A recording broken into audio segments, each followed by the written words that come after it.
The Grand Plaza Hotel wasn't what it used to be. It was a 12-story building in downtown Chicago, once beautiful but now old and worn. The golden revolving doors had lost their shine, and the sidewalk outside was cracked. But as I held the keys in my hand, all I saw was potential. "Kayla, dear," my Aunt Victoria said in a sweet but fake voice as she stepped out of her shiny Mercedes. "We're having a family dinner tonight to talk about the estate. I hope you'll be reasonable about all this."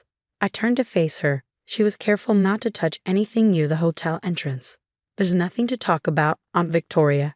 Grandpa Joe left the hotel to me." "A bankrupt hotel," my cousin Roy added, stepping out of the car in his fancy suit. "Face it, Kayla, Grandpa wasn't thinking clearly at the end. This place is worthless." Maybe they were right. The hotel had been struggling for years. Guests stopped coming, debts piled up, and the place started falling apart. But something didn't feel right. My name is Kayla Chin, and until last week, I worked as a forensic accountant at a top firm in Chicago. I spent years finding financial fraud and hidden money. If there was one thing I knew, it was that numbers tell a story if you know how to read them. "The family dinner is at 7, Aunt Victoria said as she walked back to her car. "Don't be late, and please dress properly." I waited until their car was gone, then stepped inside the hotel. The lobby was old and dusty, but I could still see its former beauty. Marble floors under worn carpets, dusty chandeliers that once sparkled, and little details that showed my grandfather's love for the place. "Miss Kayla." Manuel, the elderly bellhop who had been here since I was a child, hurried over. "We've been waiting for you. How many staff are still here?" 12 of us, the main team. We didn't know what would happen after Mr. Joe passed. I squeezed his hand. "You did the right thing. Is Grandpa's office still locked?" "Yes, though your cousins tried to get in last week. Mr. Roy said he was checking things for the estate." Of course he did. Grandpa Joe's office was on the mezzanine overlooking the lobby. I used to sit there as a child doing my homework while he worked. He taught me about business, about taking care of guests, and about the hidden stories in numbers. "A hotel isn't just a building, sweet pea," he'd say. "It's a place where people's stories unfold. Our job is to make their stories happy ones." The office door creaked as I opened it. Everything looked the same, the big wooden desk, the shelves of old books, and the heavy safe in the corner. But something was different. The safe door was slightly open. "Manuel," I called. "Did anyone get the safe open?" "No, Miss Kayla." Mr. Roy tried, but no one knows the combination. Your aunt wanted to hire a locksmith, but I told him to wait for you. I stepped closer. It was an old Drummond safe, the kind you don't see anymore. Grandpa taught me the combination on my 16th birthday. Every hotel has its secrets, sweet pea, and every secret needs a keeper. The code was 3 important dates: the hotel's opening, Grandma's birthday, and the day Grandpa paid off the mortgage. As I reached to shut the safe, I noticed something odd, a small gap in the metal. My heart raced. In my work, I'd seen this before, a hidden compartment. Carefully, I pressed on the panel. It clicked and swung open. Inside was a single leather notebook and a sealed envelope with my name on it. "Dear Kayla, if you're reading this, then everything is going according to plan. You've inherited the hotel, and the family thinks it's worthless." Perfect. What my family doesn't know, what I've kept hidden for 15 years, is that the Grand Plaza isn't actually failing. It's doing better than ever. Just not in a way they'd understand. The ledgers on the wall show the numbers I wanted them to see, but this secret book holds the real truth. Before you open it, you need to know why I left the hotel to you. You see patterns others miss. You understand that numbers tell a deeper story. And most importantly, you know that real value isn't always obvious. The Grand Plaza has a secret, sweet pea, one that could destroy it if the wrong people found out. That's why I let everyone believe it was failing. That's why I chose you. You'll see the truth in the numbers. Read the ledger carefully. Then go to room 1207 at exactly midnight. What you find there will explain everything. Love, Grandpa Joe. P.S. Don't go to the family dinner. They'll try to force you to sell. The real answers are in the basement, and you'll need time to find them before they figure out what's happening. My hands shook as I opened the book. The first page was a balance sheet, but not like the ones in the official records. These numbers told a completely different story. The Grand Plaza wasn't just surviving, it was making a fortune. But the money wasn't coming from regular hotel business. At least, not entirely. There were strange codes, mentions of something called Project Legacy, and payments from secret bank accounts. Any forensic accountant would be dying to dig into these records. But it was the note on the last page that sent chills down my spine. The real treasure isn't in the numbers, sweet pea. It's in what the numbers are protecting. Find the basement key. Everything else will make sense then. My phone buzzed. Aunt Victoria, dinner in an hour. The family has a very generous offer for that wreck of yours. I smirked, looking at the ledger in my hands. Sorry, can't make it. Too busy being poor and worthless. I had 6 hours until midnight, and a basement to find. Part 2, Legacy of Secrets. The Grand Plaza's basement wasn't on any official blueprints. I found that out while going through the hotel's records in Grandpa's office. According to city records, the hotel had a regular basement for storage and utilities, but Grandpa's secret ledger suggested something much more interesting. Manuel, I said, finding him at the front desk. Has anyone ever asked about the basement? He glanced around before speaking softly. Only Mr. Joe ever went down there. He had a private elevator in the service area. Your cousin tried to find it last week, but, he grinned. I may have forgotten to tell them where it was. I followed him to a back hallway. The elevator didn't look like an elevator at all. Just a storage closet.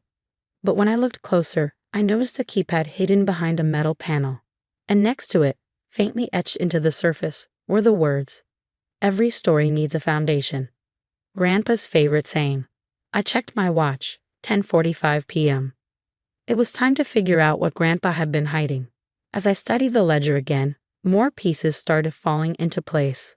Large payments from Swiss bank accounts, mentions of artifact storage, and a list of guests who paid huge amounts for specific rooms. One of those rooms, 1207. My phone buzzed again. This time, it was Roy.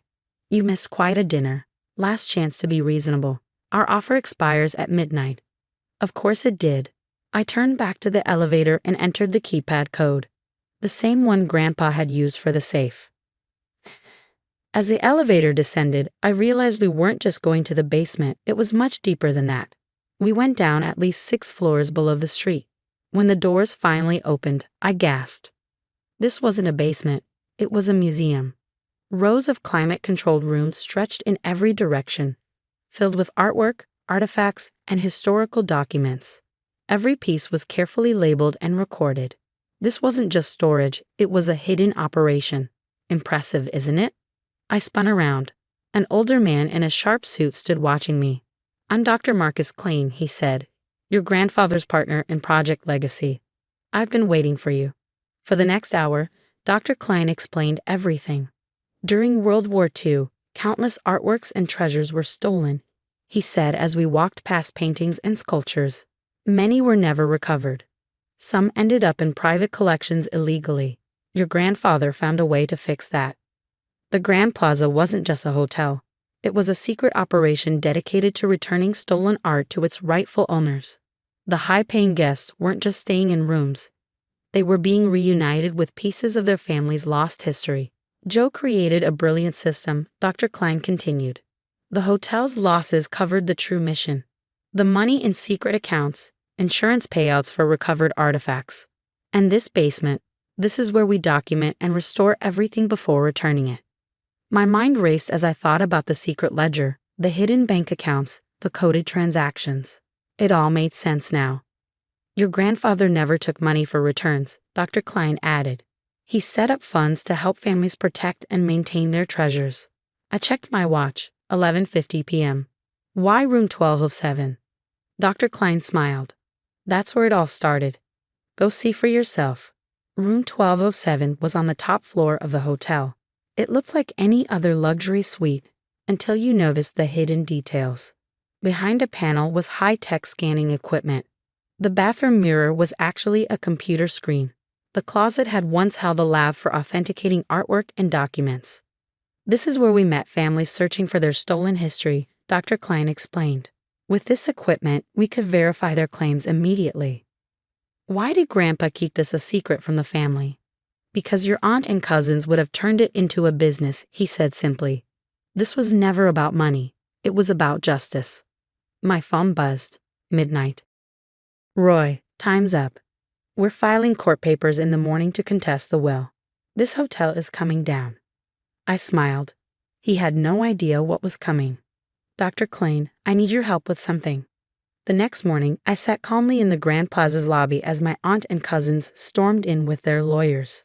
Kayla, Aunt Victoria said smugly, "We have proof that Grandpa was mentally incompetent when he changed his will. This hotel is going to." Actually, I interrupted. "We should talk about that." I gestured to a group of people standing nearby. Dr. Klein stood at the front.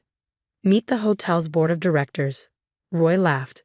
"This place is bankrupt." "No," I corrected.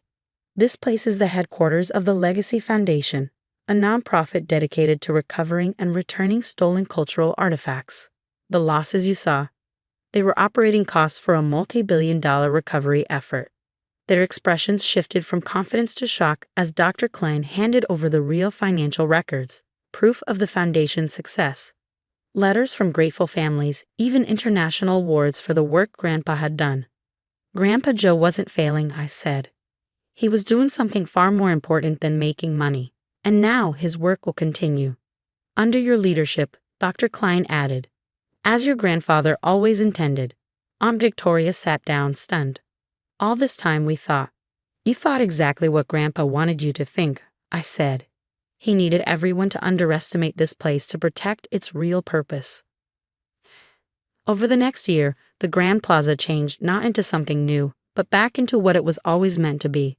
We fixed up the hotel, keeping its cover as a business while growing the secret recovery mission. Roy, to my surprise, wanted to help. Once he understood what Grandpa had been doing, his legal skills became useful for handling complicated international cases. Aunt Victoria, after some resistance, became one of our strongest supporters, using her connections to bring attention to our work. The foundation grew, helping more families reunite with lost treasures. Last month, I sat in room 1207 with an elderly woman who had been searching for a stolen painting for 50 years. When we confirmed it was hers, she broke down in tears. "Your grandfather did this for my family too," she said. "He believed everyone deserves to know their story." The secret ledger now sits in my office, but I've added my own entries. Each one represents not just a recovered artifact, but a family finding closure, a piece of history returned to where it belongs. Manuel still greets guests in the lobby, training new staff to recognize people searching for their past. The basement museum continues to grow, full of stories of loss and recovery. Dr. Klein retired last year, though he still helps with difficult cases. "Your grandfather would be proud," he told me recently. "You've taken his dream further than he ever imagined." Our family still has dinners together, but now they happen in the hotel's newly restored restaurant. The conversations aren't about money or power anymore. They're about the lives we've helped change, the histories we've helped preserve. Last week, I found a note from Grandpa Joe that had slipped behind the safe. It was written years ago, but somehow it felt meant for this moment. "Sweet pea, a hotel isn't just a building. It's a keeper of secrets, a protector of stories. Some stories are written in ledgers, others in the artifacts we guard. But the most important story is the one we create by helping others reclaim their past. You'll write the next chapters better than I ever could. Love, Grandpa." The Grand Plaza stands tall again. To the world, it's a historic hotel. But to those who know its secrets, it's a place of hope, a home for lost stories, waiting to be found. Every morning, I walk through the basement museum before the day begins. Each artifact, each recovered piece of history reminds me, true value isn't in money or property. It's in the stories we protect, the past we honor, and the healing we bring. That's the real legacy of the Grand Plaza. And like every great story, it's still being written.